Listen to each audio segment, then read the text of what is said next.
the epic new Swift. Time to go swifting. Watcho app पे देखो एक OTT के दाम पे सारे OTT शान से.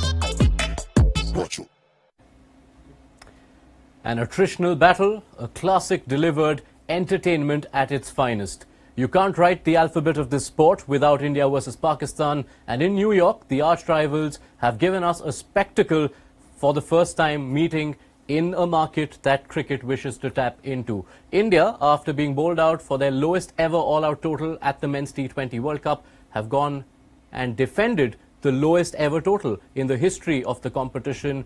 119 proving enough. They win by 6 runs to hand Pakistan a second blow and deal them a hammer blow with their second defeat in as many games for their hopes of making it to the Super 8s of this edition. Welcome to Maruti Suzuki Arena, presents ESPN Cricket for Timeout, powered by Dish TV Watcho.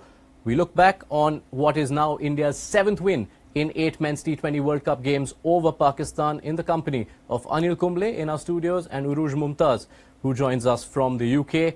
Anil, I have to come to you first. It felt like it's not possible, but you did say that this pitch and these conditions, it could be doable. Just unpack that second innings. Yeah, it was similar to the way India's innings panned out as well. You know, at one stage when Fakhar Zaman was there, 80 for 3, and then again Pakistan losing out in that last 6 overs. I thought India bowled exceptionally well, fielded really well. Rishabh Pant behind the stumps was exceptional with those catching. It was tough on the surface. You knew that somebody had to bat through. Rizwan was that batter. Wrong choice again. First ball of Bumrah after in his second spell when he came back. First ball trying to go for that expansive shot. That, I think, was the turning point for India. Rizwan had struggled, but he was there. As long as he was there, he had done all the hard work. If he had batted another couple of overs, then maybe Pakistan certainly would have crossed the line. So I think Rizwan's wicket was the turning point. Bumrah bowled exceptionally well. All the bowlers bowled exceptionally well. And to defend a low score like that, yes, the pitch certainly aided the bowlers, but still, you still had to execute. Urooj, for the second time in as many games over the course of 40 overs, we've seen the full spectrum of Pakistan cricket, and this is the converse of that same quote we used at halftime: 1 minute up, next minute down. And the second half, and we came out, we said this at the halftime as well, that it will be challenging given the nature of the surface. It's not going to be easy. That Pakistan like to follow where keep their wickets in hand. It'll have to be down to their batters, primarily Babar and Rizwan. I mean, especially when Babar got out, Rizwan, I think I completely agree with Anil. If there is a point that you pinpoint in this game, because it is a game of fine margin when you come down to such low totals, it was the person who was in, it was the batter, it was Rizwan's responsibility. Again, I thought it was a brain fade moment because you knew exactly Bumrah was brought into that to bowl that over and try to break that partnership up. Fakhar had come and he hit a few blows. Even for him, I thought one too many on a tricky surface when they'd got the run rate down to a runner ball. Himad played 23 odd for what was it, his 15 runs in the end. But for me, it was Rizwan. That Bumrah over, first ball, and you try and swipe it across the line for don't know where he was trying to hit it really out of the park. But for me, that was the key moment. So contrasting innings, and it was, again, going to be difficult. 30 in the last 3, I thought Pakistan had left themselves too much to do towards the back end when you knew that the 3 seamers were going to bowl, and one was Bumrah, and I thought penultimate over from him as well, his 4th, sealed the deal. It was far too many in that last one for the tail enders to finish off. Yes, it was 80 for 3 at the end of 14 overs when that Rizwan Bumrah moment happened. 40 needed for Pakistan in the final 6, and the next 3 overs went for just 10. I guess when we look at this bowling effort, you've already touched upon it, but Jasprit Bumrah, 3 for 14, defending a total which has never been defended in the history of this competition. Words won't do justice to this spell. No, I mean, we keep talking about the batters. We keep sort of saying the ability and the quality of batting of some of the batters in this competition. But then, Jasprit Bumrah should be your number 1 in your team list, any team list. Forget about the format, Jasprit Bumrah is your number 1. And he's someone who can, yes, this is a pitch where, It was not easy for the batters, but the variations and also the kind of pressure that he puts on the batters, just knowing that it's not going to be easy. Forget the surface, any surface. We have seen that right throughout his career. It's not easy. Any batter coming in front of Bumrah knows that it's going to be tough. And a surface like this, he just builds the pressure. We saw that. We saw that with that 15th over where he got that wicket. And then the 19th over when you knew that, if that over, if he had given a couple of boundaries, then last over 10 runs, 12 runs, possible. But once it gets to that 18 runs, 19 runs, then on a surface like this, impossible for the tailenders to come and get those runs. So just with Bumrah, if India go on to win this tournament, he'll have to play a major role for India. Urooj, share your thoughts on just how Bumrah bowled. It was a coder of Indian origin who stopped Pakistan in their opener against USA, and now the man who the world refers to as a cheat code, showing why he scored that. A cheat code people have just failed to sort of decode at the moment, right? And I think it's going to remain like that. His uncanny bowling action, his whip of the wrist towards the back end, and his ability to consistently hit that length, be so relentless and ruthless when we talk about bowling, and he's on to you so very quickly as well. And he doesn't give away anything. Put him against the best batters that they are, and I'm sure everyone, when they come out to say best, most difficult new ball bowler, death bowler, it is Bumrah, because he is so good and so consistent. And I think that's what makes him so good, probably the best in terms of the World Cup that there is. And like Anil said, he'll obviously go on to play a very important part. But irrespective of how good, I think it's difficult to get past that shot of Babar as well, Rizwan as well, which makes it look so much more glamorous. And in the situation, in the context of the game, that was a fine point. But then again, to bowl that 19th, pick up Iftikhar's wicket in that as well, he was outclassed. He outclassed everyone else. It's one of those master classes when you tell bowlers to sort of bowl that length, and he showed you, and he makes it look so easy. And you sort of put his name on any team sheet if you are to make an 11 for any side, really. Yes, Bumrah does have a tendency. I can think of a 4-over spell for 14 runs in an IPL final as well, where there was just about 150 to defend. But with this total, Anil, even one masterclass spell was not going to be enough, because the other 16 overs, you didn't have a lot left in the tank regardless of what Bumrah did.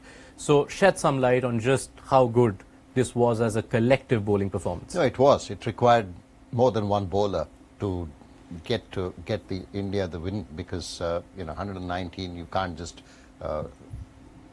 depend everything on one bowler. Of course, Bumrah was outstanding. The rest of the bowlers, Akshar Patel to that Imad Wasim over, in that I think it was the 16th over that he came and bowled. When you have a left-hander, he did what Imad does to left-handers. He just kept bowling away, and he missed every ball. Just to give 2 runs in that over certainly put the pressure back.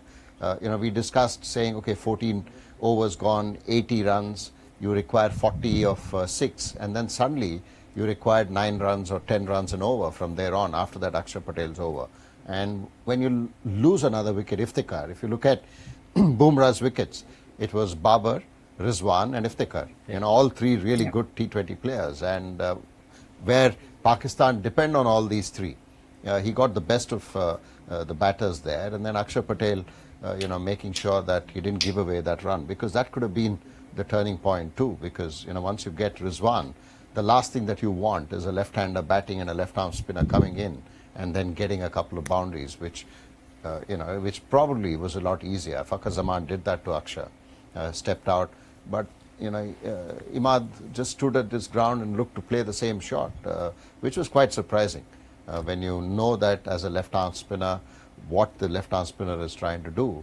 I thought that over again from Akshar was outstanding. So overall, a collective effort in terms of the bowling, in terms of the fielding. The catching was brilliant. Surya Kumar Yadav's catch of Babar Azam, that was brilliant. We saw Iftikhar didn't even react to that first catch, at slip, whereas Surya Kumar Yadav, low catch, brilliant. And, I thought overall India should be very happy with the kind of performance that they've had, just to restrict Pakistan to less than 119.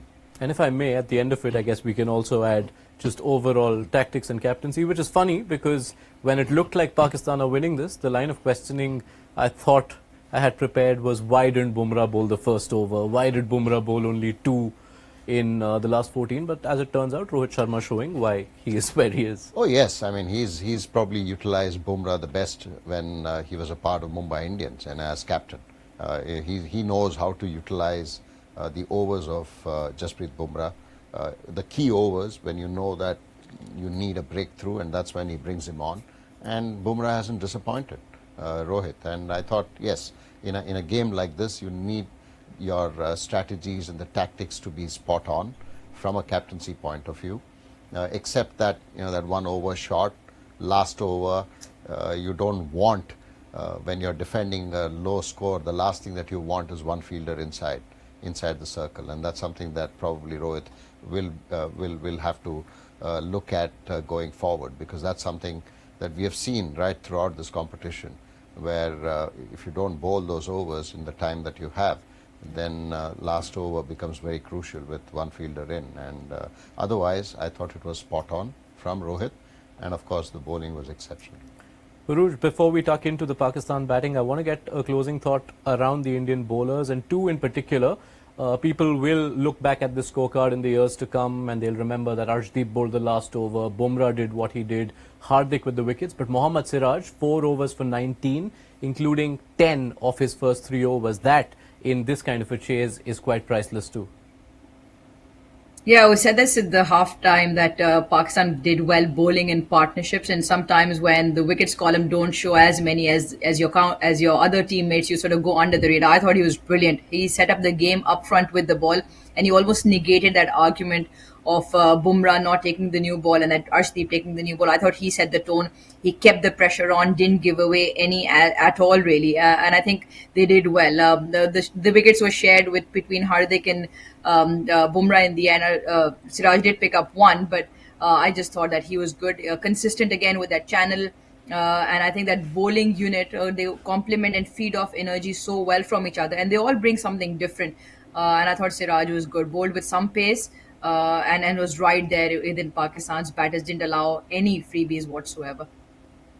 And I must ask you about the one bowler who deserves an extra mention, because, God, it's been a tough few months for Hardik Pandya.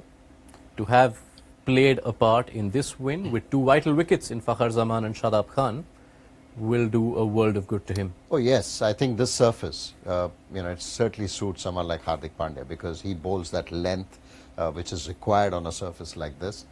Even in the previous game, he got 3 wickets, and this game, a couple of wickets, certainly would boost his confidence. It's not been easy for him during the IPL last couple of months, but then coming into the Indian setup, you'll have to sort of just switch off from all the things that happened 2 months in those 2 months, and then concentrate on what you have in hand. And he's delivered. He's certainly delivered with the ball.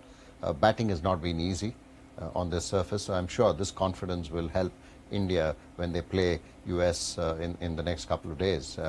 I'm sure the batters, the second half of the batting lineup will come good as the tournament progresses, because today they got an opportunity, and I'm sure they will certainly do that. And Hardik, again, overall, I thought the bowling unit was exceptional today in terms of their execution. And what they tend to say about all-rounders is that the confidence of one suit can often translate into another. So hopefully for India, this bodes well later on in the tournament when you'd probably have better batting surfaces to play on. Oh yes, it does, because this team has the experience. If you look at the batting lineup, they have the experience. Shivam Dube couldn't get runs today, but the experience is there in terms of playing in big games, playing in World Cups. And the bowling, this confidence certainly will help the bowlers going forward. And it's not going to be a flat wicket that you're going to see throughout this competition. I mean, we have seen even in the Caribbean, the pitches haven't been really, yes, there was one score of about 200 when Australia played England, but otherwise the pitches have certainly had some assistance to bowlers, whether it's a spin or people who are taking pace off. So it's not going to be a batter's competition. You will certainly have that balance between ball and bat. Of course, in New York, It's the other way around. It's totally swung in the bowlers, percentage for the bowlers. But I'm sure Hardik will take a lot of confidence from this performance, not just today, but even in the last game. We're going to take a moment here to invite questions from you, viewers. I'm sure there are lots of thoughts and lots of comments, lots of questions.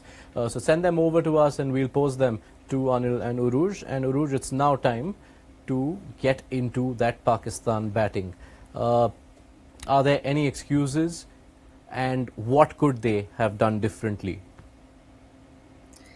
I think there was enough sort of numbers and games played at the surface for them to know what was required.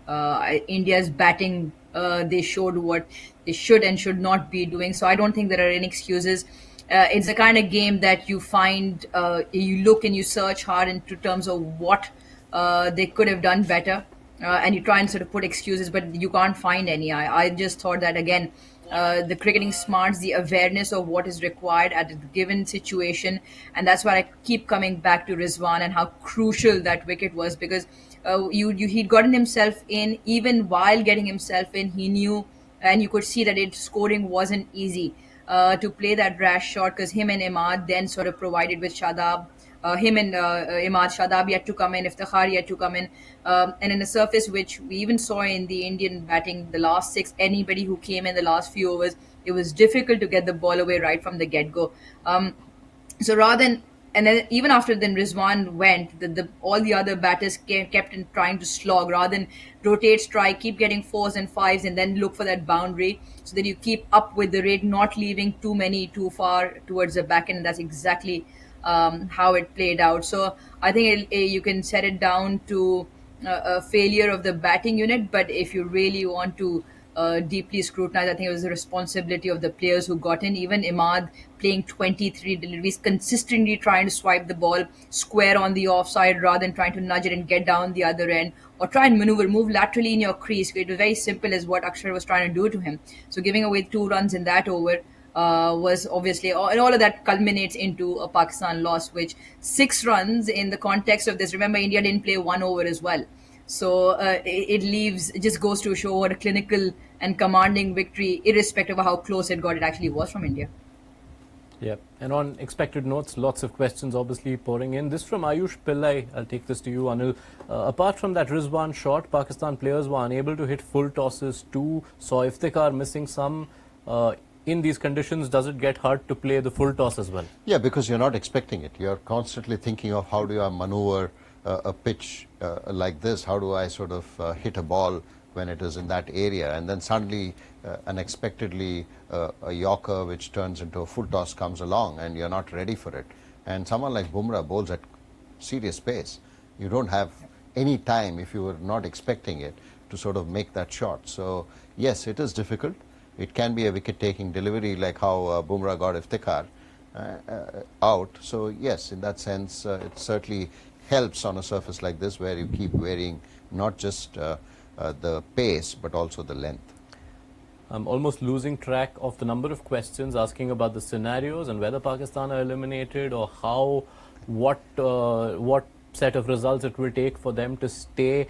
Gautam says if USA wins against Ireland and loses to India, it will be difficult for Pakistan to qualify, isn't it? With that specific scenario, I'll tell you, Gautam, that then means USA and India on 6 points, and that is end of story for this group. But yes, the simplest reality is that Pakistan's fate is no longer in their hands. They do have 2 games against Canada and Ireland, so they can hope to reach 4, but they will need for India, or they would hope more realistically USA, to drop points and then net run rates come into it. Urooj, forgetting about the scenarios and everything else involved, we already felt in the aftermath of what happened in Dallas and the lead up to this game that this is going to be difficult for Pakistan. Now to have lost this game, especially given that you felt halfway through it that this game is yours to win, how much further does this dent the confidence of that entire dressing room? I mean, I think, to be honest, it's difficult to come back from this. It is, like I said earlier as well, for probably the biggest upset in cricketing history. If people might argue cricketing history, but definitely for Pakistan history, the loss against the US. And we always knew in New York, especially after that surface, how it played out in the initial few games. It was always going to be a challenge up against the quality of batting and bowling against India. It'll be a tough one, and I really feel all the coaching experience Gary Kirsten now has, that probably comes into play, because the other group has been the same leadership, the same players. What can change? It's going to be a tough one. Anil's played the game as well. It is difficult to be and to come back from those situations, especially now. And you said that Pakistan's fate now in other teams' hands. Where have we heard that before, right? So that's the problem. That inconsistency of Pakistan is not a quality that Pakistan should be proud of. It is not something that bodes well, and it is again back to so many World Cups where Pakistan doesn't do their share well and expects for someone else to slip up, for us to get a passing through, and then we play a few good games and then we're suddenly there and thereabout. I think that's something that Pakistan will need to change. Again, they can only talk about what they can do better, probably gel together as a unit. They will obviously have to shed light on some key moments which went wrong in terms of strategy and tactics. The skill obviously can't be touched upon. And somewhere somebody will have to, again, like I said this before, somebody will have to act as a leader within the playing group and try and sort of pull the whole thing through and pull strings for everybody else as well. Who that will be, I'm not quite sure, but this is a really hard one to come out of. Just on that, Urooj, I mean, you did mention about the tactics and the strategy. I felt that at the point where Imad came into bat, he hasn't played for a while. He's coming back from an injury. And I know, there is left-arm spin on offer, but it could just be that one over. Iftikhar coming in the 17th over, I thought that's where the game changed. I mean, if Iftikhar had come instead of Imad Wasim, then I thought Pakistan had a chance. He's someone who can hit the long ball. On a wicket like this, the batters that Pakistan have who can really take the game on are Fakhar Zaman and then Iftikhar. Other than these two, I didn't see anyone who can actually come in and have that attacking shots and or the power that you require on a slow surface or a low surface. And that's where I thought, Pakistan missed a trick. What are your thoughts on that?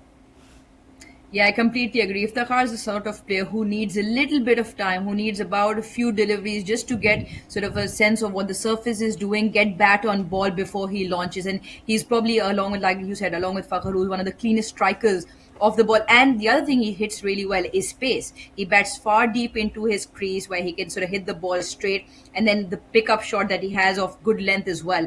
But I just felt when he's rushed on, when he's sent with too few deliveries towards the back end, which too much to do, he was setting him up for failure. So that's another one that, again, from a tactical point of view, Pakistan's. And again, I understand hindsight is brilliant because it's very easy to dissect what happened. But you look at these things and who does well where. Like you're saying, Ahmad, off late, yes, he had a brilliant PSL, but off late with the bat also, he hasn't been able to convert. And coming off an injury, I completely agree. It was Iftikhar who could have gotten a few deliveries when Rizwan got out, and probably could have been a difference. But yeah, so that's another one that goes down to Babar or the leadership group, whoever made that decision. But it could have been different, considering it was going to be pace all the way towards the back end. Right. That covers the Pakistan innings for us. It's worth going back to the first half of this game as well, because in particular now that we have the final outcome, Rishabh Pant's knock of 42 of 31 stands tall. Oh yes, he took his chances. He was brave. I mean, there were chances that were missed by Pakistan. There were balls which sort of landed in no man's land. But that's what, I mean, fortune favors the brave, and he took some really risky sort of shots and came off, and he's been outstanding. I mean, since the time that he's come back, it was wonderful to see him come back into active cricket and to come into a World Cup and literally take the game, and has been the sort of best player so far for this Indian batting lineup, and even behind the stumps. He's been outstanding. That catch of Fakhar Zaman, where he had to sort of go over the helmet. I'm sure, in his peripheral vision, he would have been seeing the helmet around him, and then he had to sort of overcome that obstacle and still took the catch. So he's been really brilliant behind the stumps and also in front of it. So yeah, well done, Rishabh Pant. Yeah, there was that moment in that last over as well. What was the first ball which I saw you were full of praise for? Yeah, that was a great catch. I mean, not easy, low, and also he's been good with the DRS review as well. You know, with Akshar Patel getting that LBW and the catch as well. So yes, very well done. Yeah, all round awesome from India's comeback man. This is still his second game in India colours since the start of 2023 and everything he's been through. During the course of his knock, the control percent was quite low, Urooj. It's less than 50%. I think 14 of the 31 balls he faced were in control. 5 of the 6 boundaries he hit were behind the wicket. But perhaps on a surface like this, that is the best way to get returns. The best way for the quality of player that Rishabh Pant is, that's what you expect of him. He's unconventional. He likes to play his reverses. He likes to play his paddles. I mean, the first game in India, he finished the game off with a reverse slap over fine, and so he does that, and with that uncanny nature and unorthodox approach, where he'll still get into very good positions and he'll back his game. And hence why he'll reap more rewards. But on a surface like this, I think we spoke about this earlier as well, it is important to stay true to your own game. Where we were discussing where Kohli comes out to bat with intent. Yes, he will. Maybe not too many. And I thought that's what Fakhr did wrong when he was connecting. He just went for one too many. But Rishabh Pant is brilliant to watch. And like you're saying, what a comeback for him. Behind the gloves, even during today's game, they were showing clippings from India's first game. Extraordinary. And you just put those little bits into a game like this, and every little bit makes a difference. That catch to Imad Wasim, he was fairly obviously going down low. So he was good with the bat. You might call it a scrappy knock of 40 odd, but it was a match-winning knock in the end. They have got over the line. They have got out of jail almost. But that meltdown in the middle, those 4 or 5 overs which seem to have completely disintegrated not just the innings but this game, India will need to learn from that.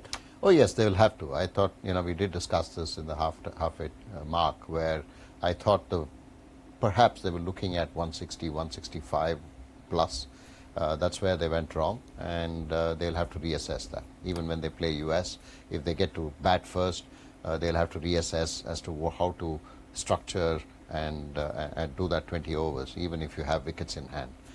Because Pakistan exactly did the same thing in the chase, and India, when they batted first, for a new batter to come in and straight away get going is not easy on the surface. So that's something that I'm sure the batters will discuss and rectify. And the components of that middle order in particular, Surya Kumar Yadav, Shivam Dube, Hardik Pandya, all of them might like batting in a particular way, yes, but recalibration is the most important word. Oh yes, they'll have to. They'll have to at least give themselves at least 5 or 6 balls to assess the pitch, and then look to not really go after the ball, but look to get off strike, rotate the strike, and then take the game deeper with wickets in hand rather than try and go early. There was one notable contribution in India's middle order. It came from a batter not used to batting in that position, and he is our Dish TV Watcho entertainer of the day.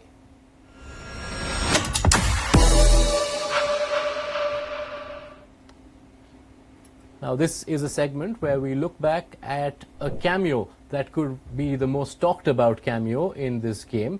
Usually, a score of 42 would be a cameo, but in this game, where 120 was more than enough, Rishabh Pant does not count as a cameo, but Akshar Patel, who came in at number 4, 20 of 18, which is also extremely fast by the context of this game, so important. Yeah, it was. It was a bit of a surprise when he walked into bat, because there was already Rishabh Pant at the other end, a left-hander, another left-hander, probably to negate the spin twins of Imad and also Shadab. Shadab never bowled in this game. But yes, Akshar Patel, he has shown the ability that he has in this format when he plays in the IPL. So yes, Akshar certainly has the ability and the quality, and he showed his capability today with that brilliant cameo. That partnership certainly gave India a good score at the end of the power play. Unfortunately for Akshar, he got out after that, but I thought the partnership certainly gave India a strong foundation to get to that score that they eventually did. Yeah, and Urooj, you could perhaps look at it as a double cameo almost from Akshar, because there's 20 of 18, which featured one of only 4 sixes on the day, and then also 2 overs, which were both priceless for India in the defense of that total. Yeah, 100%, especially in the context of the game. Runs with the bat in a position which he's not used to, and he played at a strike rate of 111 in a game where you're looking at a runner ball. So he did his job perfectly. And then you again look into the game further and you put it in context where the position where Imad came in and played 15 of 23 just goes to show you the importance of that 20 of 18 from Akshar, and then pick up a big wicket of Usman as well. He's again a very good clean striker of the ball and plays slow left arm spin well. In fact, he's one of the right-handers who plays it really well, in spite of the ball turning away. So to get him LBW again in this game, Rishabh Pant's, like you said, runs might be overshadowing others, but I thought Akshar, like all the entire team, chipped in well both with bat and ball. Yeah, and as a result, you can see that Akshar Patel is featuring quite a bit. 20 runs, 2 overs, but part of a lot of conversation, just like Watcho, which is the fans' favorite. With Dish TV Watcho, you can get 19 OTTs like Disney Plus Hotstar, Z5, Sony Live and more at the price of one. Plan starting rupees 229 only. Enjoy your favorite content on the screen of your choice, TV, laptop, mobile and tab. Download the Watcho app now. So well done to Akshar Patel, who is our Dish TV Watcho entertainer of the day. It's time now for us to tuck in to a rapid-fire review of this exhilarating contest where India beat Pakistan by 6 runs. As you make your World Cup debut for this edition, this is a segment where we just recap the major talking points of the game. The caveat though, you have 20 seconds to give the answers. Sure. So I will begin with you. Was today another example of how Jasprit Bumrah is in a league of his own? Oh yes, he's certainly in a league of his own in terms of his ability to read the situation, bowl in crunch situations and also handle the pressure. Not just that, by restricting the batter, getting him out as well. Urooj, did Pakistan squander a golden chance to register their second win over India at Men's World Cups? Yeah, 100%. It was never going to be a comfortable chase. It was never going to be easy. But when Pakistan got India bowled out for 119 in just the 19 overs, given a skill set Pakistan does have, you could put it down as a golden opportunity missed for sure. Back to you, Mr. Kumble. How good was Rishabh Pant today, both with bat and as a keeper? Oh, he was outstanding. I mean, with the bat first, the way he came across and took the game to the opposition. Yes, there was some risk taken, but he got away with that. He was very brave.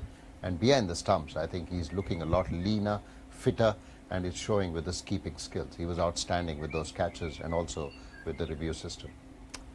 Urooj, to you, Mohammad Rizwan trying to go after Bumrah at the start of that 15th over, the turning point of this game? Yeah, in a game with such close margins, when it's so down to the wire and you're the more set batter in for sure, Bumrah's first delivery in that comeback over, knowing Rohit is thrown in the ball to break that partnership for Rizwan to go there, definitely a turning point. Anil, despite the result, will India be worried about their middle order batters? No, I don't think so. I think, this surface certainly has tested all the batters. We have seen right throughout this tournament, whoever has played in New York, the batting hasn't been easy. Yes, they will have to strategize differently in terms of how their approach is going to be in those middle overs, and that's something that I'm sure they'll reflect upon. And finally to you, Urooj, is this curtains for Pakistan's hopes of making it to the Super 8? Well, I think curtains are just slightly ajar at the moment, and once again, fate lies in other teams' hands. So Pakistan can only resort to picking up their 4 points from the remaining 2 games, and then hope for the best for other teams to slip up in Pakistan's favour. All right then, that has us covered. It's almost 2 o'clock in India, in our part of the world. The questions are still pouring in, and I wish we could take it, but we do have to let people go and sleep, so that they can be back on for this grind of a World Cup which sees us also wake up in the morning. So we will leave it here. Anil Kumble, Urooj, Mumtaz, thank you so much for your company. It has been an absorbing India-Pakistan encounter, a difficult one to watch given the emotions involved. But I guess the larger point here is India and Pakistan have gone through a long enough period through the 2010s where you felt like as much as it's a much wanted rivalry, it doesn't deliver classics when they meet at the World Cup. Now, 2 World Cup editions running, Melbourne 2022 and now You've seen New York 2024, two classics, completely opposite kinds, but two classics which add to the tale of the fabled India-Pakistan rivalry. That does it from us on Maruti Suzuki Arena, presents ESPN Cricket Info Timeout, powered by Dish TV. Watcho, be sure to download the ESPN Cricket Info mobile app. It'll have you covered with all the reactions, all the analysis, of which there's going to be a lot from both sides, and the World Cup caravan rolls on. So previews to the upcoming games. Bangladesh versus South Africa is the game on Monday. Everything you need to know about the World Cup and more. The ESPN Cricket Info mobile app is your destination. That does it from us this Sunday evening. Thank you so much for your company.